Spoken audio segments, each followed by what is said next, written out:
BSOE 143 environmental sociology बच्चों लेके आया हूं इसका सॉल्यूशन। जी हां, आपने कमेंट किया तो सॉल्यूशन तो मिलेगा ही। सॉल्यूशन दिखाने से पहले एक चीज दिखाऊंगा। BSOE 143 3 आवर्स का पेपर है। ये 2025 का लेटेस्ट पेपर है, लेटेस्ट पैटर्न। 5 क्वेश्चंस आए थे बच्चों। ये रे क्वेश्चन आपकी स्क्रीन पे, एक एक करके सारे क्वेश्चन एक्सप्लेन कर रहा हूं ताकि आपके आएंगे पूरे marks. Environmental sociology is a specialised branch of sociology. बच्चे जब भी आंसर लिखना स्टार्ट करें तो पहले ना एक इंट्रोडक्शन पार्ट दें, ठीक है ना। कोई फुल मार्क्स लाने के लिए कोई ये नहीं है कि कुछ अलग ही दिमाग चाहिए, एक प्रॉपर स्ट्रेटेजी चाहिए जो मैं आपको बता रहा हूं। जैसे उसने पूछा कि what is the focus of environmental sociology, तो सोशियोलॉजी का फोकस बताने के लिए पहले सोशियोलॉजी बता ही दो ना होती क्या है। जैसे that examines the interaction between society and the natural environment. It emerged in the late 20th century in response to growing environmental problems such as pollution, resource depletion और ecological crisis. उसके बाद बच्चे discipline challenges the traditional sociological neglect of nature by emphasizing that social structure, institution and process are deeply linked with environmental condition. इसका significant lies कहाँ है? In understanding how human shape the nature and how environmental changes in turn influence social life. ठीक है। अब feature, अब जो focus है ना, हम इसके पॉइंट्स लिख रहे हैं। पहले रजिस्टर उठाओ और हेडिंग्स लिखो मेरे साथ। हेडिंग्स चेंज नहीं करेंगे, ठीक है। सोसाइटी इन्वायरमेंटल रिलेशनशिप, इसके अंदर प्राइमरी फोकस किस पे है इनका? On reciprocal relationship between human societies and the natural environment. It studies how social organisation effect ecological system. उसके बाद social construction of environmental problem. These issues are not physical realities but are also socially defined. मतलब ये discipline exactly कर क्या रहा है? It examine how environmental problems are perceived, फिर उसको इंटरप्रेट किया जाता है और उसको प्रायोरिटाइज किया जाता है कहां? By different social groups. Clear है? Okay. Impact of economic activities on environment, basically ये एनालाइज करते हैं how industrialisation, urbanization and capitalist mode of production contribute to environmental degradation, resources की exploitation और ecological balance। देख रहे हो, मैंने कोई ज्यादा explanation नहीं दिया, to the point दिया ताकि आप इसे बाद में खुद explain कर लो। फिर रोल आ जाते हैं। रोल क्या है इसका? रोल ऑफ इंस्टीट्यूशन क्या है? State, market, science and law in managing regulating the environmental problems. Power inequality and environment में क्या आएगा? इसका की फोकस है on how environmental cost and benefits are unevenly distributed. Movements and collective actions में क्या आएगा? It examines the movements as a social response to ecological crisis, focusing on their origin, goal, strategy and impact on policies and public awareness. उसके बाद बच्चे 10 point थे। 7वां point knowledge, science and environment में it explores how scientific knowledge about the environment is produced, used and sometimes contested in shaping environment. Cultural values में क्या आएगा? It highlights the cultural belief, values and ethical framework जिससे influence होता है human attitudes toward nature और environmental की protection. Risk and environment certainty में क्या आएगा? It faces new risk arising from technology and industrial development. This discipline shows how society perceive and manage risk. Sustainability and development में क्या आएगा? It focus on the idea of development, explaining कैसे society को balance करनी है economic growth with environmental conservation and social justice. उसके बाद बच्चे अब एक इन्हें नोट से समझाएंगे और उसके बाद बच्चे आप क्या करेंगे? कंक्लूजन देंगे। आराम से वीडियो पॉज करो, जल्दी तो है ही नहीं, ठीक है ना। 20 मिनट मेरे साथ ये पढ़ लो। आपके मार्क्स देखना, आपको पैटर्न देखना, आपको सब चीजों का प्रॉपर आइडिया होगा। क्लियर है? अब बताओ सोशल इकोलॉजी है क्या? एक इंपॉर्टेंट थ्योरेटिकल अप्रोच है within environmental sociology that seeks to explain environmental problem through social structures. Power relation कह लो, पैटर्न ऑफ ह्यूमन डोमिनेशंस। ये कॉन्सेप्ट डेवलप हुआ है as a response to the limitation of purely ecological और technological explanation of environmental degradation. इसका emphasis होता था ecological crisis का are rooted in social hierarchies and form of social organisation. इसका significance फिर से होता था it lies in attempt to integrate. Integrate का मतलब होता है कंबाइन करना, combine the ecological concern with social theory and critical analysis. किसका? मॉडर्न सोसाइटी का। चलिए अब ओरिजिन पे आते हैं। फिर से हेडिंग एज इट इज लिखेंगे, स्ट्रिक्टली इग्नू की बुक के अकॉर्डिंग लिखेंगे। बैकग्राउंड में क्या होगा? Social ecology emerge during the growing awareness of environmental degradation in the mid 20th century, increasing pollution, ecological imbalance and resources depletion created the need of sociological explanation beyond the natural approaches। अब critique ने क्या बताया? The origin of social ecology is linked to a critique of biological and environmental determinism. Basically उसने idea को reject किया था। It reject the idea that environmental problem arise only from the population growth और natural limits. Influence क्या है? Social ecology drew from classical sociological traditions. ठीक कह रहा है कि यहाँ भी ट्रेडिशन से आई है। दैट एग्जामिन सोशल इनइक्वालिटी, उनके डोमिनेशन और पावर। ये जो आइडिया थे ना, ये अप्लाई किए गए टू अंडरस्टैंड ह्यूमन रिलेशनशिप का नेचर के साथ। फिर रोल क्या आया? जो भी पहले की डेवलपमेंट थी इज क्लोजली एसोसिएटेड विद मुरे बोकचिन। ही आर्ग्यूड, उसने आर्ग्यू किया था कि जो एनवायरमेंटल क्राइसिस है are fundamental social problems rooted in hierarchy and exploitative social relationship. Link क्या था? Domination of nature and society का। ये एक सेंट्रल आइडिया था in the origin of ecology.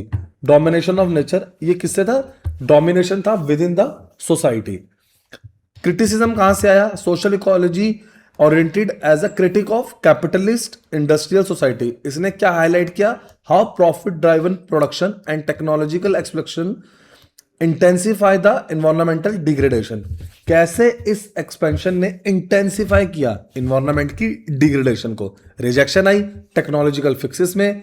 इस अप्रोच ने डेवलप किया opposition to technological solution that ignores, जो बिल्कुल देख ही नहीं रहा था कि सोशल कॉज क्या हो रहा है। एम्फसाइज था डिसेंट्रलाइजेशन में कि यार सबको बांट दो, सबको सबके काम बांट दो।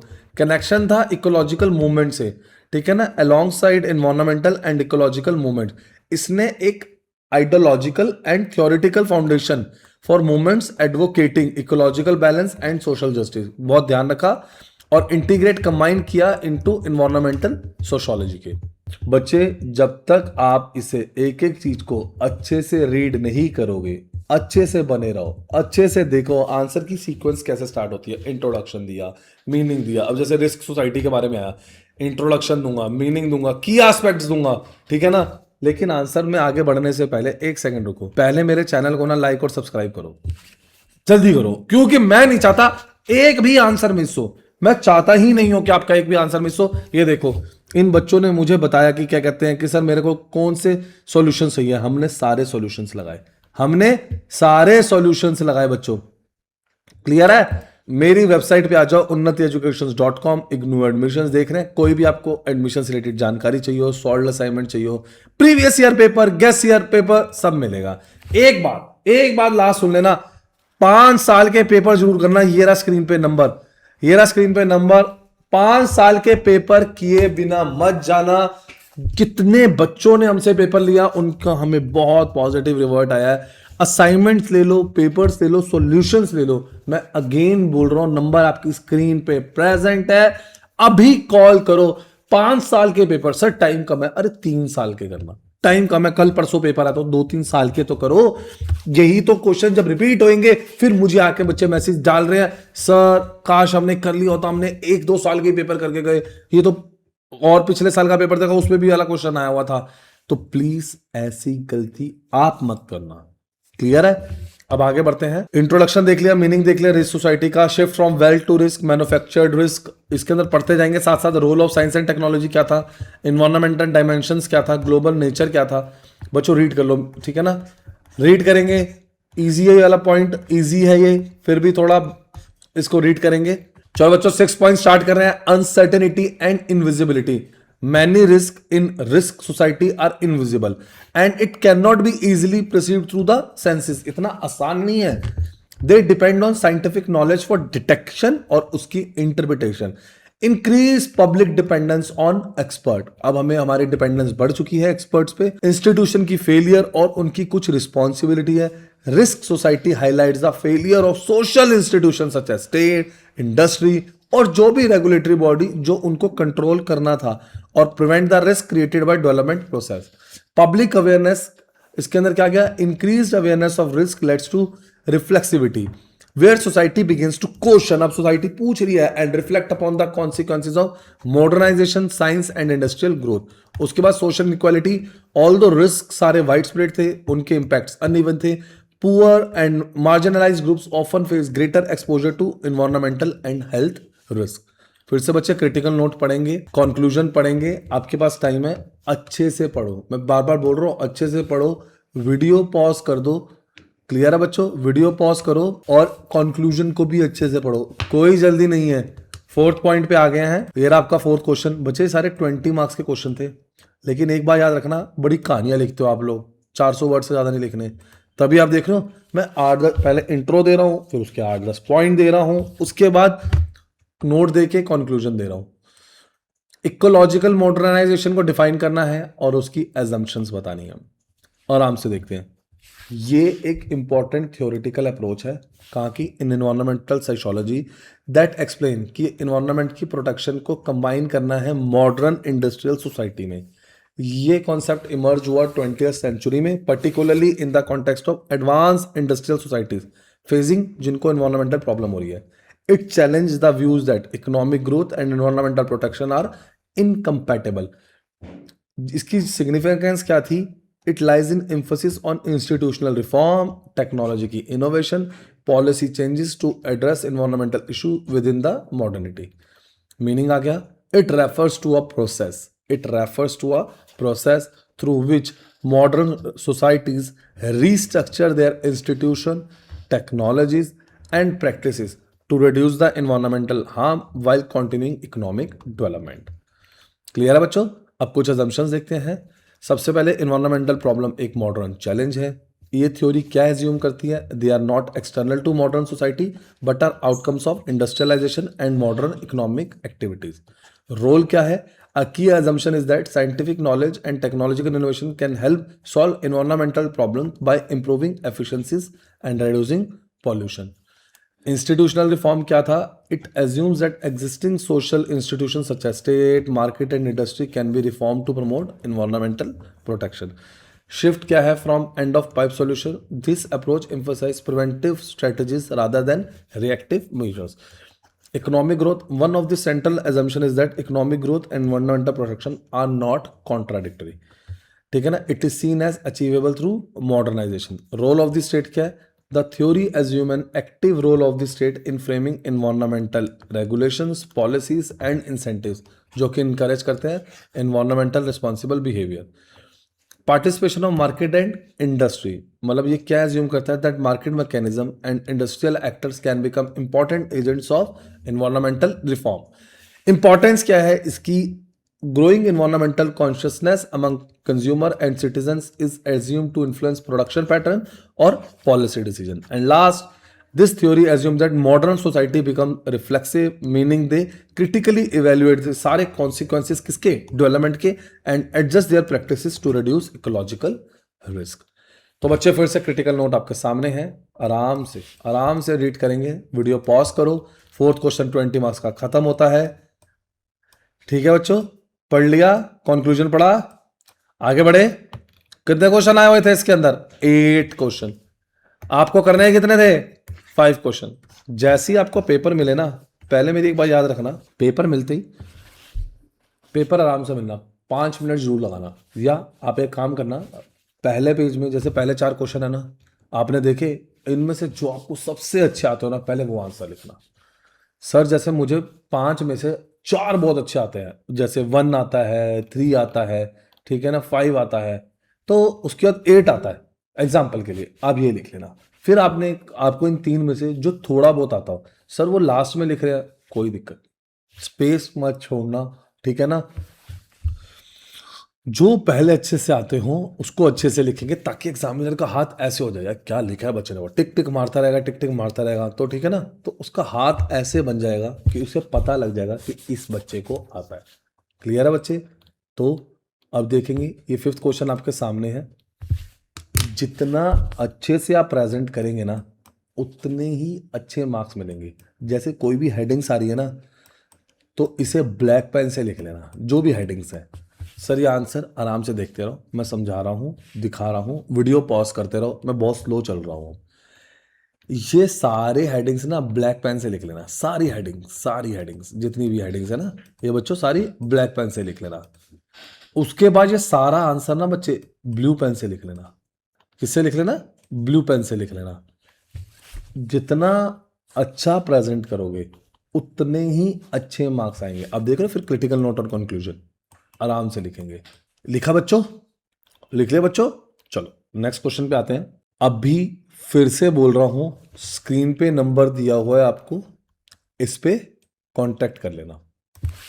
पेपर जरूर करके जाना है, अच्छे मार्क्स लाने हैं, ठीक है ना, फ्यूचर खराब नहीं करना है। तो स्टार्ट करते हैं। रीजन क्या थे for ecological is a political? पहले देखते हैं। सर ये 6 क्वेश्चन है, मैं सारे कराऊंगा। मैं आपको जब सॉल्व पेपर दूंगा ना, सारे आंसर सॉल्व दूंगा। हम नहीं करेंगे बाकियों की तरह कि यार आप 5 कर लो, नहीं, मैं 8 कराऊंगा और आपको ये 8 के 8 ही पढ़ के जाने हैं ताकि अच्छे मार्क्स आए। आपको क्या पता जब 4 साल के पेपर कर रहे हो कौन सा आएगा कौन सा रिपीट नहीं होगा। सारे क्वेश्चन पढ़ने हैं, टीम से जब आंसर लो चेक कर लेना, सारे आंसर मिलेंगे आपको। Tradition view of ecology was considered apolitical as it focused on natural ecosystem, biological balance and ecological process without reference to social or political factor. Human की क्या intervention है nature में? Modern ecological problem arise largely due to human activities such as industrialization, deforestation और resources की extraction. Control over natural resources, access to and control over land, forest, water and minerals are regulated by political institution. Ecology becomes political when resources use create conflicts among social group. State का role क्या है? Environmental protection, conservation laws and development policies are framed and implemented by the state. Political priorities strongly influence ecological outcomes. फिर उसके बाद क्या हुआ? Development and power relations. Large development project such as dams, mining, industrial expansion affects हमारा ecosystem and communities differently. Ecology and social inequality, it disproportionately affects marginalized groups such as tribals, peasants और urban poor. Unequal distribution cost reveals the political nature of ecology. बिल्कुल unequal distribution है। Environmental movements जो भी थे, it demonstrates that ecology is linked with political mobilization. और जो ये movement थी ना, challenges state policies, corporate interest and development models. Knowledge and expertise, इसमें क्या हुआ? इकोलॉजिकल नॉलेज ने यूज किया selectively to justify the certain policies. Scientific expertise become political when it suppose और opposes development decisions. Global environment में क्या हुआ?